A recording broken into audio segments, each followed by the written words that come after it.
Hello, readers. Today, I want to talk all about me.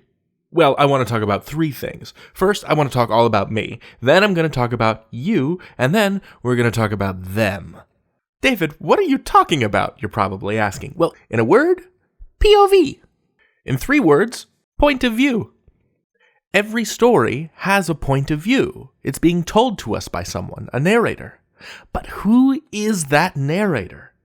Understanding the answer to that question in the stories that you read will make you a strong reader.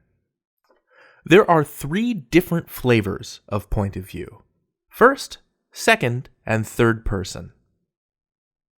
First person is when the narrator is a character in the story. They use words like I, me, and my. Here's an example. I bolted out of bed, grabbed my backpack, and rushed out the door. Today was the day I was finally going to learn to ride a horse. First-person narrators can only tell us the parts of the story that they experienced or already know about.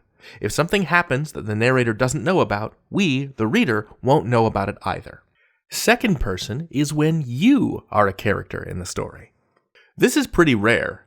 A lot of the choose-your-own-adventure books that were popular when I was a kid use second-person point of view, but they're not as big as they used to be. Imagine a guided relaxation recording when you think of second person. You are calm. Your breathing is slow and even. You are sitting on a bench, looking at the ocean. The ocean is calm, and so are you.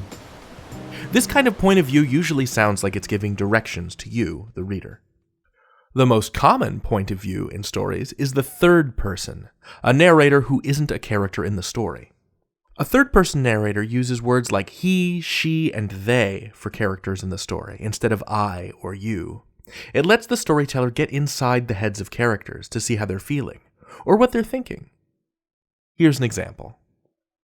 Benny opened his closet door to grab a jacket, only to be greeted by a horrifying monster. He screamed and ran out of the room, scared out of his mind. Inside her monster costume, Rita giggled. She had tricked her brother. See how we can follow both Rita and Benny? The narrator can see what both of them are thinking or feeling at the same time. Now imagine if that little snippet were told from Rita or Benny's first-person perspectives, Rita using I or Benny using I, instead of a third-person POV using he or she. We might see it differently reading that story. From Rita's perspective, it's a funny prank. From Benny's, it's super scary. He just saw a monster. What's the POV of your favorite story? Is it first person, second, or third? How would it feel different if it were told from a different point of view? Would the narrator know different things? I can tell you one thing I know for certain, and that's that you can learn anything.